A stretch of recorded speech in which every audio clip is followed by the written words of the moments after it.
Daily ഉണ്ടായിരുന്നു, പൊളിയായിരുന്നു.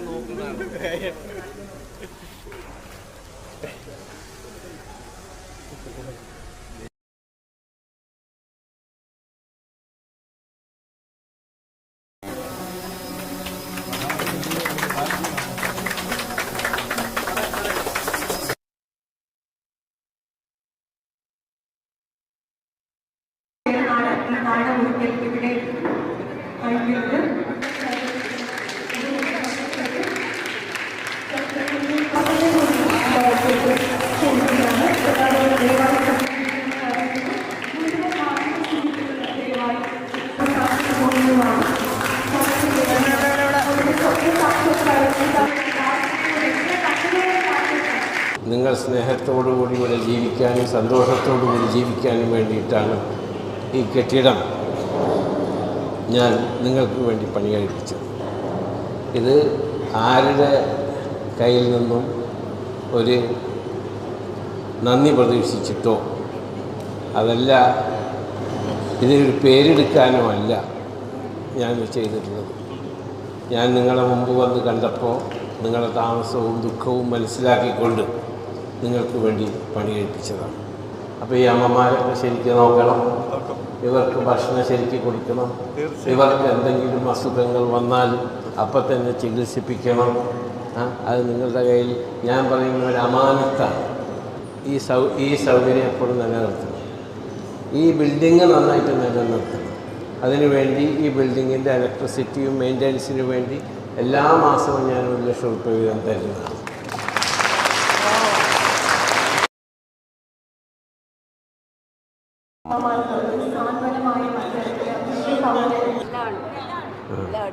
ഭക്ഷണം ശരിക്കും തരുന്നുണ്ട്.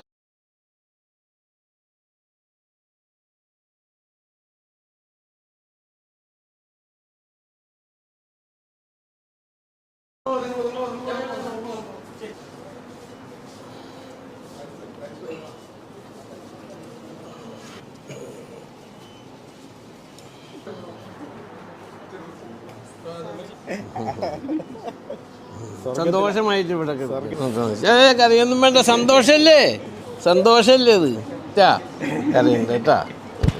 കാല് ഇല്ലെങ്കിൽ ഞാൻ വെപ്പിച്ചു തരാം ട്ടാ. ഓടി നടക്കണം ട്ടാ. ഓടി നടക്കണം കേട്ടാ. ഭക്ഷണമൊക്കെ കഴിക്കണ്ട? എവിടെ രാജ്യം? കരവാളൂര്. എവിടെ? അത് അഞ്ചൽ. ആരുമില്ല? പഞ്ചായത്ത് പ്രസിഡന്റ് കൊണ്ടുവന്നേ. സുഖമായിട്ട് താമസിക്കണം. എണിക്കാൻ പാടില്ല. അമ്മമാര് മക്കളെ കാണുമ്പോൾ എണിക്കാൻ പാടില്ല. മക്കളാണ് എഴുന്നേൽക്കേണ്ടത് കേട്ടാ.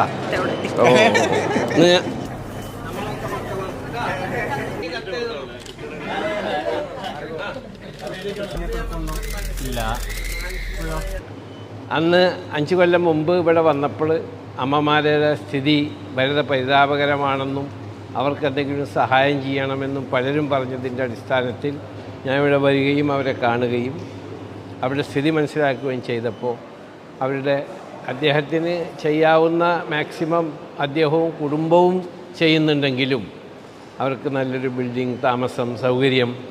അപ്പോൾ ഞാൻ അദ്ദേഹത്തോട് ചോദിച്ചു, ഞാനൊരു ബിൽഡിംഗ് പണിത് തരാൻ വേണ്ടി നിങ്ങൾക്ക് സ്ഥലമുണ്ടോ എന്ന് ചോദിച്ചപ്പോൾ സ്ഥലം എനിക്ക് കാണിച്ചു തന്നു.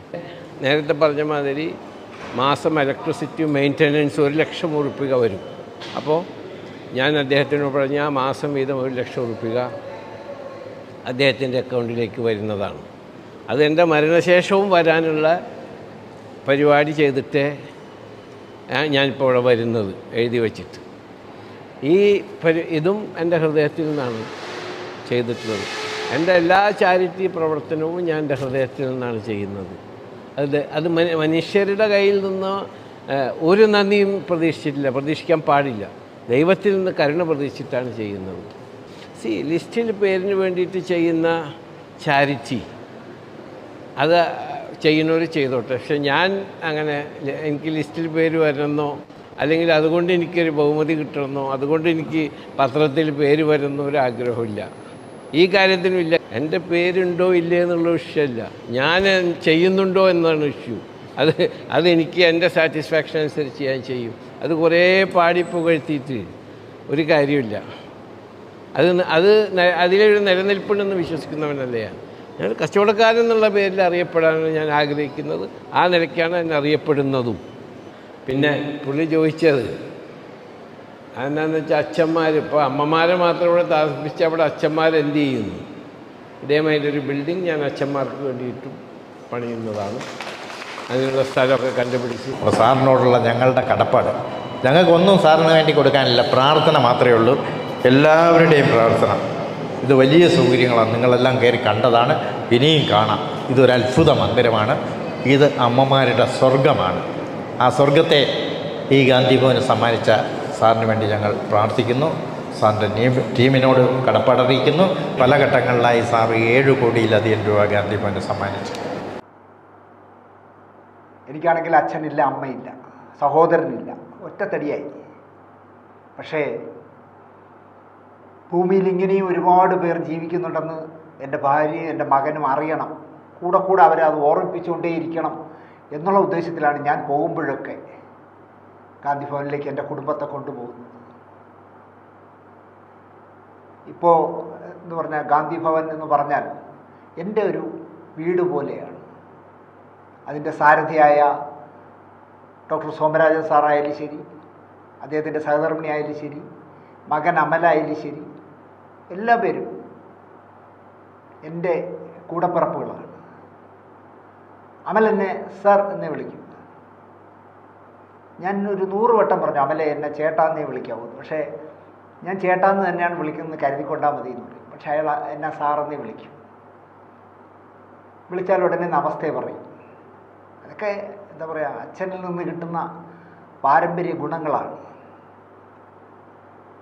ഇപ്പോൾ പത്തനാപുരം ഗാന്ധി ഭവനിൽ 1300 പേർ താമസിക്കുന്നു. പ്രധാനമന്ത്രി മൻമോഹൻ സിംഗ് പ്രധാനമന്ത്രി ആയിരിക്കുമ്പോൾ അദ്ദേഹത്തിൻ്റെ പ്രിൻസിപ്പൽ സെക്രട്ടറി ആയിരുന്നു തോട്ടുവേലിൽ കൃഷ്ണപിള്ള മകൻ അയ്യപ്പൻ നായർ.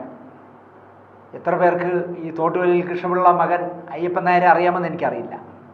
പക്ഷേ നിങ്ങൾക്കറിയാമായിരിക്കും TKA നായർ എന്ന് പറഞ്ഞ വലിയ മനുഷ്യനെ. മൻമോഹൻ സിംഗിൻ്റെ പ്രിൻസിപ്പൽ സെക്രട്ടറി ആയിരുന്നു അദ്ദേഹം. ഗാന്ധി ഭവൻ്റെ ഒരു അഭ്യുദയകാംക്ഷിയാണ്. ഒരിക്കൽ അദ്ദേഹം മലയാളം അല്ലെങ്കിൽ കേരളം ലോകത്തിന് നൽകിയ വിശ്വപൗരൻ എന്ന് അഭിമാനത്തോടെ പറയാമെന്നാണ് ലുലു ഗ്രൂപ്പിൻ്റെ ചെയർമാനും MD-യുമായ MA യൂസഫ് അലി സാറിനെ കാണുകയുണ്ടായി. അങ്ങനെ സംസാരിക്കുന്നുണ്ടെങ്കിൽ ടി കെ നായർ സാർ ചോദിച്ചു, മിസ്റ്റർ യൂസഫ് അലി, താങ്കൾ പത്തനാപുരത്ത് ഗാന്ധി ഭവനിൽ പോയിട്ടുണ്ടോ? ഇല്ല. എന്നാൽ താങ്കൾ അവിടെ ഒന്ന് പോകണം. പോകാം സാർ, ഞാൻ പോവാം. വാക്ക് പറഞ്ഞാൽ വാക്ക് മാറാത്ത മനുഷ്യനാണല്ലോ യൂസഫ് അലി സാർ. 2016 ആഗസ്റ്റ് മാസത്തിൽ, 2016 അണ്ടർലൈനിട്ട് കേൾക്കണം, 2016 ആഗസ്റ്റ് മാസത്തിൽ ദൈവത്തിൻ്റെ പാദസ്പർശമുള്ള ഗാന്ധി ഭവനിലേക്ക് ഒരു ദിവസം ലുലു ഗ്രൂപ്പിൻ്റെ എല്ലാമായ മലയാളികളുടെ അഭിമാനമായ യൂസഫ് അലി സാർ കടന്നു ചെന്നു. അച്ഛനമ്മമാർക്ക് മറ്റെന്തിനേക്കാളും വില നൽകുന്ന MA യൂസഫ് അലി ഗാന്ധി ഭവനിലെ ലോകം മുഴുവൻ ചുറ്റിക്കണ്ടു. അനാഥരല്ലയെങ്കിലും അനാഥരായിപ്പോയ മനുഷ്യരുടെ ദയനീയ മുഖങ്ങൾ ആ വലിയ മനുഷ്യനെ നോവിച്ചു നന്നായിട്ട്. പോകുന്നതിന് മുമ്പ് 1 കോടി രൂപ എടുത്ത് ഡോക്ടർ സോമരാജന് നൽകി. വീണ്ടും വരാം എന്ന് പറഞ്ഞ് അദ്ദേഹം കാർ കയറി യാത്രയായി. സോമരാജ് സാർ പറയുന്നത്, ജീവിതത്തിൽ 1 കോടി രൂപ ഒന്നിച്ച് ഞാൻ കണ്ടിട്ടില്ല അതുവരെ. ഗാന്ധി ഭവൻ തുടങ്ങുമ്പോൾ ഇന്നത്തെ നിലയിൽ എത്തുമെന്നും ഞാൻ കരുതിയതല്ല. അച്ഛൻ പഠിപ്പിച്ച പാഠങ്ങൾ വച്ച് അനാഥരായി പോകുന്ന, അല്ലെങ്കിൽ ഒരു നേരത്തെ ആഹാരത്തിന് അലയുന്ന ആൾക്കാർക്ക് നീ ആഹാരം നൽകണം എന്ന് അച്ഛൻ ഉപദേശിച്ച പാഠം ജീവിതചര്യയാക്കിയ ഒരു മനുഷ്യനായിരുന്നു പുല്ലൂർ സോമരാജൻ, അല്ലെങ്കിൽ ഡോക്ടർ സോമരാജൻ. അദ്ദേഹം അങ്ങനെ തുടങ്ങിയതാണ് ഗാന്ധി ഭവൻ. പാവപ്പെട്ട ഒരു 10 പേർക്ക് ഒരു ആശ്രയം കടവും കാവലും വെച്ചൊക്കെ വാങ്ങിയൊക്കെ അദ്ദേഹം ആ പ്രസ്ഥാനത്തെ മുമ്പോട്ട് കൊണ്ടുപോയി. പക്ഷേ ഗാന്ധി ഭവൻ കണ്ടിട്ട് പോയ മഹാമനസ്കനായ MA യൂസഫ് അലി എന്ന ആഗോള പൗരൻ അന്ന് രാത്രി ഉറങ്ങിയില്ല. പിന്നെ പല രാത്രികളിലും വിശ്വപൗരൻ്റെ ഉറക്കം കെടുത്തി ഗാന്ധി ഭവനിൽ കണ്ട അച്ഛനമ്മമാരുടെ നോവിക്കുന്ന മുഖങ്ങൾ. സമ്പന്നതയുടെ ലോകത്താണല്ലോ അദ്ദേഹം ജീവിക്കുന്നതെന്ന് ഞാൻ പറയണ്ട. വായിൽ സ്വർണ്ണക്കരണ്ടിയും കൊണ്ട് ജനിച്ചതല്ലെങ്കിൽ ഇപ്പോൾ സ്വർണ്ണക്കരണ്ടിയിൽ വായിൽ വെച്ച് ജീവിക്കുന്ന മനുഷ്യനാണ് അദ്ദേഹം. ആ മനുഷ്യസ്നേഹി ഉറങ്ങാതെ തിരിഞ്ഞും മറിഞ്ഞു കിടന്നപ്പോൾ അദ്ദേഹത്തിൻ്റെ ഭാര്യ തിരക്കി, എന്തു പറ്റി? മക്കളുണ്ടായിട്ടും കുടുംബമുണ്ടായിട്ടും അനാഥത്വം പേറുന്ന ഒരു കൂട്ടം മനുഷ്യരുടെ ദയനീയ മുഖങ്ങൾ എന്നെ നന്നായി ഉറക്കം കെടുത്തുന്നു എന്നാണ് അദ്ദേഹം ഭാര്യയോട് പറഞ്ഞത്. MA യൂസഫ് അലി എന്ന് പറഞ്ഞ മനുഷ്യസ്നേഹി പിന്നെയും ഗാന്ധി ഭവനെ സഹായിച്ചു. 7 കോടി രൂപയോളം. അത് ഈ ഉദ്ഘാടന ചടങ്ങിൽ സോമരാജ് സാർ പറഞ്ഞപ്പോൾ ഞാനിങ്ങനെ അതിശയത്തോടെ കേട്ടുകൊണ്ടിരിക്കുകയായിരുന്നു. നമുക്കറിയാമല്ലോ, 1000, 1500 കോടിയൊക്കെ ഉള്ള നിധി കാക്കുന്ന ഭൂതങ്ങളെപ്പോലെ കൂട്ടി വയ്ക്കുന്ന, ഞാൻ വച്ച പുതിയ വീടിൻ്റെ പുറകിൽ ഒരു 18 സെൻറ്റ് സ്ഥലം പുറമ്പോക്ക് ഭൂമിയായി കിടപ്പുണ്ട് സർക്കാരെ, അതെനിക്കിങ്ങി പതിച്ചു തരുമോ എന്ന് ചോദിക്കുന്ന ഒരു 13 സെൻറ്റ് എന്ന് പറയുമ്പോൾ, അല്ലെങ്കിൽ 18 സെൻറ്റ് എന്ന് പറയുമ്പോൾ നിങ്ങൾ നിസ്സാരമായി കാണരുത്. 1 സെൻറ്റിന് ഏതാണ്ട് 1 കോടി രൂപ വിലയുള്ള കൊച്ചിയിലാണ്. ആ 18 സെൻറ്റോട് ഇങ്ങനെ എഴുതി തരുമോ? ഞാനൊരു പാവമല്ലേ, ഞാൻ നിങ്ങളുടെ സിനിമയിൽ കുറേ കാലമായി മുട്ടയിടുന്നതല്ലേ ഫ്രീ ആയിട്ട്, അതുകൊണ്ട് അതുകൂടി ഇങ്ങോട്ട് എഴുതി തരുമോ എന്ന് ചോദിക്കുന്ന നിധി കാക്കുന്ന ഭൂതങ്ങളുള്ള നാട്ടിൽ യൂസഫ് അലി സാറിനെ പോലെ ഒരാൾ 7 കോടി രൂപ പലപ്പോഴായി സഹായിച്ചു. സോമരാജ് സാർ പറഞ്ഞതാണ്. ഇവിടെ നമ്മുടെ രാഷ്ട്രീയത്തിലില്ലേ ശതകോടീശ്വരന്മാർ? നോട്ടെണ്ണുന്ന മിഷ്യം വെച്ച് കൈക്കൂലി എണ്ണിയ നേതാവ് ജീവിച്ച നാടാണില്ലേ? അതുപോലെ സിനിമയിലൊക്കെ എത്ര കോടി സിനിമാക്കാർ കളഞ്ഞിരിക്കുന്നു. അനാഥമന്ദിരം നടത്തി സിനിമ എടുത്ത് കോടികൾ കളഞ്ഞവനുണ്ട് ഈ കേരളത്തിൽ. അവിടെയാണ് യൂസഫ് അലി സാറിനെ പോലുള്ളവരുടെ മഹത്വം. കാശുണ്ടാകുമ്പോഴുള്ളൊരു പ്രശ്നം, പട്ടിക്ക് താടി വളർന്ന അമ്പട്ടൻ എന്ത് കാര്യമെന്ന് ചോദിച്ചല്ലേ? ഞാൻ നേരത്തെ പറഞ്ഞ 1000, 1500 കോടി ഉള്ളവനൊക്കെ കാശുണ്ടായിട്ട് എന്ത് കാര്യമാണ്? എന്നിട്ട് ഇവനൊക്കെ മനസ്സമാധാനമുണ്ടോ? ആലോചിച്ച് നോക്കി. ഇല്ല എന്നാണ് എൻ്റെ വിശ്വാസം. സോമരാജൻ സാറിന് തിരക്കി ഇടയ്ക്കിടയ്ക്ക് ലുലു ചെയർമാൻ്റെ ഒരു ഫോൺ കോൾ വരും. ആ ഫോൺ കോൾ ചിലപ്പോൾ 1 മിനിറ്റ്, ഏറിയാൽ 2 മിനിറ്റേ സംസാരിക്കൂ. പക്ഷേ സംസാരിക്കുമ്പോൾ അദ്ദേഹം ചോദിക്കുന്ന പ്രധാന ചോദ്യം, നമ്മുടെ അച്ഛനമ്മമാർക്ക് സുഖമാണോ അവിടെ? എന്തും എന്നോട് തുറന്നു പറയാം. ഈ ഉറപ്പായിരുന്നു സോമരാജ് സാറിന് ഓരോ ഫോൺ കോളിലും കിട്ടിയത്. ഓണത്തിനും റംസാനും വിഷുവിനും ക്രിസ്മസിനുമൊക്കെ ഗാന്ധി ഭവനിലെ അന്തേവാസികളായ അച്ഛനമ്മമാരെ തേടി വന്നിരുന്ന യൂസഫ് അലി എന്ന് പറഞ്ഞ മനുഷ്യൻ്റെ കരുതൽ ഇനി അവർക്ക് സുഖമായി അമ്മമാർക്ക് ഉറങ്ങാനുള്ള ഇടമായി മാറിയിരിക്കുന്നു. ഒരച്ഛനമ്മമാർക്കും ഇതുപോലെ ഒരു സ്ഥാപനത്തിൽ കഴിയേണ്ട ഗതി വരാതിരിക്കണം എന്നാണ് അദ്ദേഹം അവിടെ ആമുഖമായി സംസാരിച്ചത്. അഥവാ വന്നാൽ അവർക്ക് നല്ല ഭക്ഷണം, നല്ല മരുന്ന്, നല്ല വസ്ത്രം, നല്ല കിടക്ക എന്നിവ കിട്ടണം. ഗാന്ധി ഭവനെ അത്തരം കാഴ്ചപ്പാടിലേക്കാണ് ലുലു ഗ്രൂപ്പ് എത്തിച്ചിരിക്കുന്നത്. 15 കോടി മുടക്കി ഒരു സ്വപ്ന മന്ദിരം പണിയുമ്പോൾ അതുപോലെ ഒരാൾ തന്നെ അത് ഉദ്ഘാടനം ചെയ്യണ്ടേ? ഇപ്പം 15 ഇവിടെ നമുക്കറിയാമല്ലോ, 10 രൂപ കൊടുത്തിട്ട് 10,000 രൂപയുടെ പബ്ലിസിറ്റി ഉണ്ടാക്കുന്ന നാടാണല്ലോ. 10 രൂപ മുടക്കിയാൽ മതി. ഇവിടെ ചില സിനിമാക്കാരന്മാർ കാണിക്കുന്ന ഗിമ്മിക്സുകളുണ്ടല്ലേ, ടി വിയിലും എവിടെയെങ്കിലുമൊക്കെ ചെല്ലുന്നിടത്തുമൊക്കെ 100 രൂപ കൊടുക്കുകയാണെങ്കിൽ 10,000 രൂപയുടെ പബ്ലിസിറ്റി ഉണ്ടാക്കും. അപ്പോൾ 15 കോടിക്ക് മുകളിൽ മുടക്കി നിർമ്മിച്ച മന്ദിരം ഉദ്ഘാടനം ചെയ്യുമ്പോൾ അത് ലോകം മുഴുവൻ അറിയാൻ പ്രാപ്തമാകുന്ന ഒരു ഉദ്ഘാടനം വേണ്ടേ? ആരാ ഉദ്ഘാടനം? സോമരായ സാർ ചോദിച്ചു. യൂസഫ് അലി സാർ പറഞ്ഞത് അദ്ദേഹം വിചാരിച്ചാൽ ഇന്ത്യൻ രാഷ്ട്രപതിയെ കിട്ടും, അല്ലേ? ഇന്ത്യൻ പ്രധാനമന്ത്രിയെ കിട്ടും. കാരണം നരേന്ദ്രമോദിയുമായിട്ട് നല്ല ബന്ധമാണ്. ഉപരാഷ്ട്രപതി വേണമെങ്കിലും കിട്ടും. സംസ്ഥാന മുഖ്യമന്ത്രിയുമായിട്ട് അദ്ദേഹത്തിന് നല്ല ചങ്ങാത്തമുണ്ട്. പിണറായി വിജയനോട് ഒരു വാക്ക് പറഞ്ഞാൽ എന്നെന്ന് ചോദിച്ചാൽ മതി, വന്നിരിക്കും. പക്ഷെ അദ്ദേഹം പറഞ്ഞത് ഇവരാരും വേണ്ട, ഇവിടെ കഴിയുന്ന 3 അമ്മമാർ, 3 മതങ്ങളിൽ ജനിച്ച അമ്മമാർ നാടമുറിച്ച് ഉദ്ഘാടനം ചെയ്യട്ടെ. ഞാൻ സോമരാജൻ സാറും അവരെ കൂടെ പുറകിൽ നിൽക്കാം, അത് മതി. അതിൽ ഉറച്ചു നിന്നു യൂസഫ് അലി സാർ. സ്ഥലം പഞ്ചായത്ത് മെമ്പറോ MLA യോ MP യോ പോലും ഈ ചടങ്ങിന് വിളിക്കേണ്ടത്. ഇത് തികച്ചും നമ്മുടെ ഗാന്ധി ഭവൻ്റെ സ്വകാര്യമാണ്, കുടുംബകാര്യമാണ്. അതിൽ പുറത്തുനിന്ന് ആരും വേണ്ട. ഞാൻ കരുതി KB ഗണേഷ് കുമാറെങ്കിലും ഉണ്ടാവുന്നത്. കാരണം അവിടെ ഒരുപാട് കാര്യങ്ങൾക്ക് ഓടി വരുന്ന ആളാണ് ഗണേഷ് കുമാർ. ഗണേഷ് കുമാർ പോലും ഇല്ല, പഞ്ചായത്ത് മെമ്പർ പോലും ഇല്ല.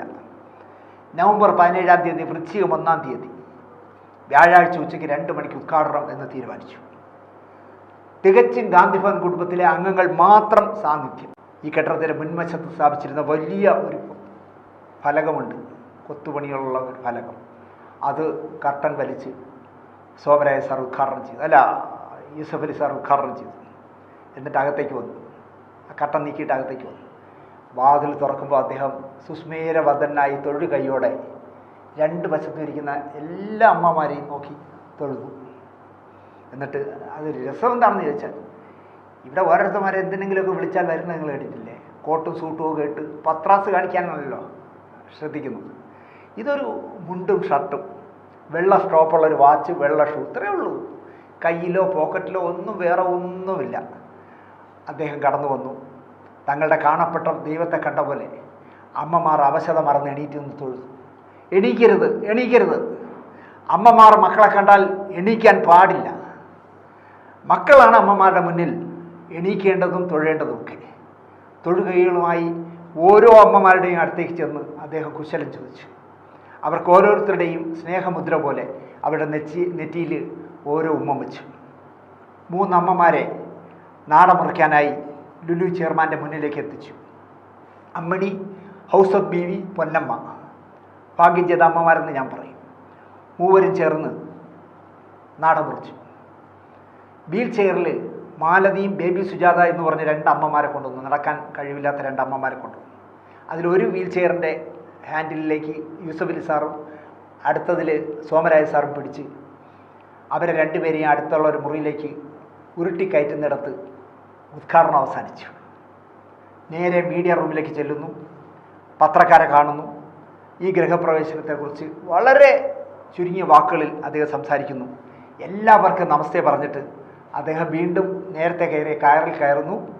കാർ ഓടി ഹെലികോപ്റ്ററിനടുത്തേക്ക് ചെല്ലുന്നു. തുറന്നു വെച്ച വാതിലിലൂടെ അദ്ദേഹം അകത്തേക്ക് കയറുന്നു.